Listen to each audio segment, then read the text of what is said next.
सत्संगत्वे निसंगत्वम। सत्संग में आओगे तो वाणी ठीक होगी, विचार ठीक होगा, प्रकृति ठीक होगी, स्वभाव ठीक होगा। इन महापुरुषों के चरणों में उठने बैठने से ही सब चीजें ठीक हो जाएंगी। सत्संगत्वे निसंगत्वम। भक्ति भी यही सिखाएंगे। पहली भक्ति संतन कर संगा। संतों के सानिध्य में आने से बिगड़ी बन जाती है।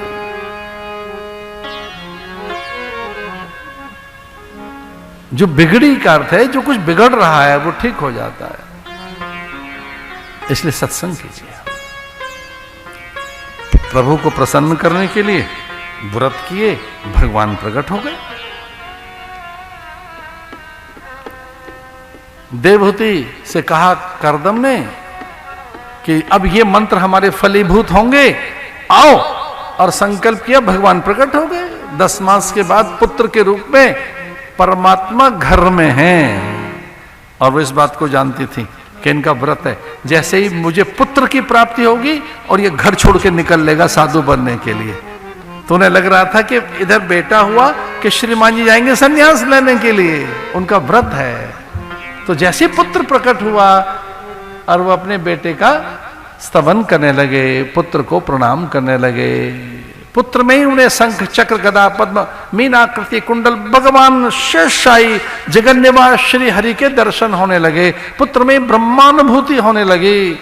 वो पुत्र नहीं परमात्मा है। वो समझ गए ये ब्रह्मांडों का रचयिता है, कोटि कोटि ब्रह्मांड इसने सृजित किए हैं।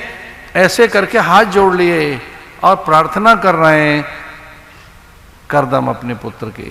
परमं प्रधानम पुरुषम महांतम कालम कवि त्रिवृतम लोकपालम। परमं प्रधानम पुरुषम महांतम। परमम ऊंचे से ऊंचा आप हैं। परमं प्रधानम, प्रधान भी आप ही हैं, ऊंचे आप हैं। परमं प्रधानम पुरुषम महांतम। जितने पुरुष होंगे उनमें महापुरुष, सत्पुरुष, दिव्य पुरुष, परम पुरुष, उच्च पुरुष, देवादिदेव आप ही हैं। महानतम, आप ही महान हैं, आप ही सर्वोच्च हैं। कालम कविम त्रिवृतम लोकपालम। आप काल के काल, महाकाल, अकाल है। प्रधानम, आप ही प्रधान हैं। कविम, आपने कवि का अर्थ यहां रचना से है कि आप ही रचनाकार हैं। लोकपालम, एक लोक के पालक हैं और जितने भी लोकपाल हैं, जो कुछ भी सृष्टि का नियंत्रण करने वाली सत्ताएं हैं, उनके शीर्षस्थ, शिखरस्थ, उच्चस्थ और महा तत्व आप हैं। महानतम। हमारे यहां साधुओं को भी महंत कहते हैं, जो व्यवस्थाएं देखते हैं। धन्य है महाराज साधुओं की शक्ति, युक्ति, बुद्धि, मेधा, प्रतिभा, उनकी क्षमता धन्य है। वो कैसे मठ मंदिरों को चलाते हैं, विनम्र होकर किस तरह से चलाते हैं। ये धन्य है महाराज हमारे ये महात्मा, बड़े सरल। ऐसे महात्मा नहीं देखे इतना सरल विनम्र। हमारे पूज्य स्वामी उदयराम जी महाराज, कमाल है महाराज, धन्य है आप।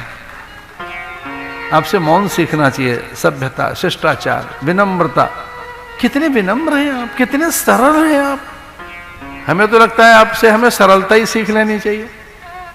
कितने तो सरल हैं। आपके गुरु की कृपा है आप पर, ये आपके गुरुओं की तो कृपा है। अगर गुरु कृपा न करे तो सरलता ना आए महाराज। महानतम, इतनी बड़ी व्यवस्थाएं। तो भगवान से प्रार्थना करने लगे। परमं प्रधानम पुरुषम महांतम कालम कविम त्रिवृतम लोकपालम। आप बड़े हैं, है तो मेरा बेटा पर तू परमात्मा है, प्रणाम, ऐसा कहकर और निकल पड़े कि मुझे सन्यास लेना है। सर्वम सन्यस्तम मया। अब कोई कामना तो रही नहीं, ऐशना तो रही नहीं। आपको पाकर जीवन धन्य हो गया। अब ब्रह्मानुभूति करेंगे, सभी में आप ही को देखेंगे। उस निर्गुण में ध्यान करके और निराकार ब्रह्म की उस निर्वितर्क अवस्था में, निर्विकल्प अवस्था में सर्वत्र आपका ही अनुभव करेंगे। कोई दूजा है नहीं, आपसे भिन्न कुछ नहीं है, ये विचार करेंगे। ऐसे कह के निकल गए वो तो। देवहूति रह गई अपने पुत्र के पास। और फिर कुछ दिनों के बाद पुत्र ने ही मां का कल्याण किया। मां में बार बार एक कल्पना जगती थी, बार बार मन में एक बात आती थी। मां रोज एक नई बात सोचती थी, एक चीज रोज उसमें आती, मुझे गुरु बनाना है, मुझे गुरु बनाना है, मैं गुरु बनाऊंगी। मैं एक बार गुरु बनाकर मैं भी अपने पति की तरह से तर जाऊंगी। मेरे पति में किस तरह की महानताएं सिद्ध हो गई, मैं भी गुरु तो मैं भी बनाऊंगी। मैं भी गुरु का अनुसरण अनुपालन करूंगी। मैं भी गुरु का एक प्रकार से उस मार्ग पर चलूंगी, गुरु के मार्ग पर। रोज ऐसा करती थी। एक दिन चौकपुर लिया, वंदनवार, तोरणद्वार, मंगल कलश, घर सजाया, पकवान, व्यंजन, मिष्ठान। और छोटे से कपिल ने, भगवान ने पूछा अपनी माँ से, बालक ने पूछा, माँ आज क्या है?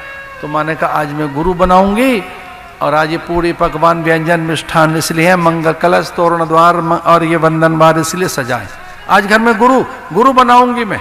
ऊंचा सा पुष्पों का आसन, बड़ा सुंदर, रम्यम सुशोभनम दिव्यम, सर्व सौख्य करम शुभम।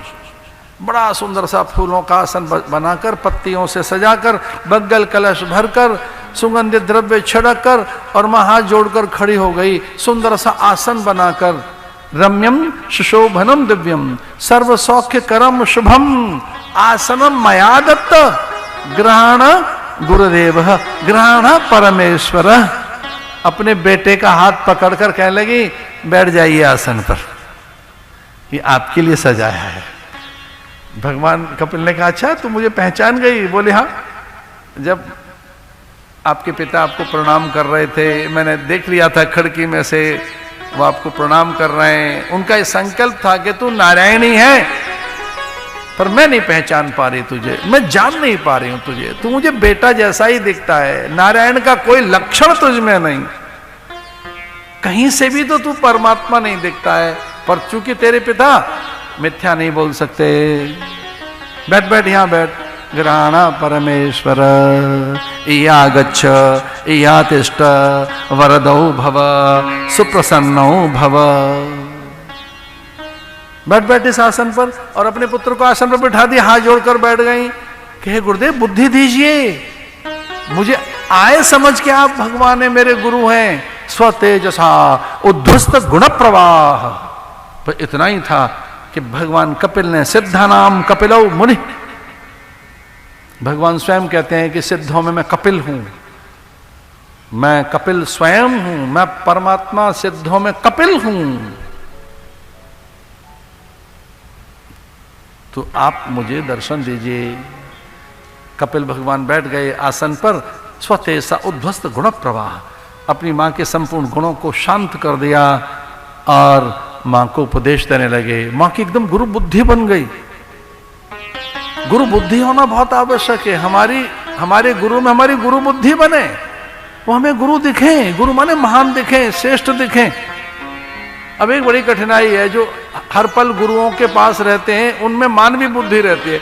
हमारा ऐसा बोलते हैं, ऐसा चलते हैं, ऐसा देखते हैं, उनके व्यवहार में उलझ जाते हैं कई लोग। निकट रहने वाले साधकों के साथ ये एक संकट है कि उन्हें अच्छे महापुरुषों के संग रहकर उनकी बुद्धि कई बार मानवीय बन जाती है। लेकिन मेरा ऐसा मानना है, आप विश्वास कीजिए, हमने अपने गुरु को कभी मनुष्य नहीं माना, हमने नहीं माना कभी, कभी नहीं, कभी नहीं। सच में एकांत पकड़ के कह रहा है, हमने नहीं माना। कई बार ऐसा लगा कि हमारा ह्यूमन बीइंग है, हमें ऐसा लगता था महाराज जी भी वैसे ही हैं जैसे हमें सब है, हमें लगता है हमारे गुरु जी वैसे ही हैं जैसे और हैं सब हैं। ऐसी वैसी बातें करते हैं संसार की, कई बार हंसाते हैं, हंसते हैं, क्या सच में ये भगवान है? तो हमें अंदर से प्रेरणा मिलती कि तेरा अज्ञानी तुझे ठग रहा है, सच मान तेरा गुरु भगवान है।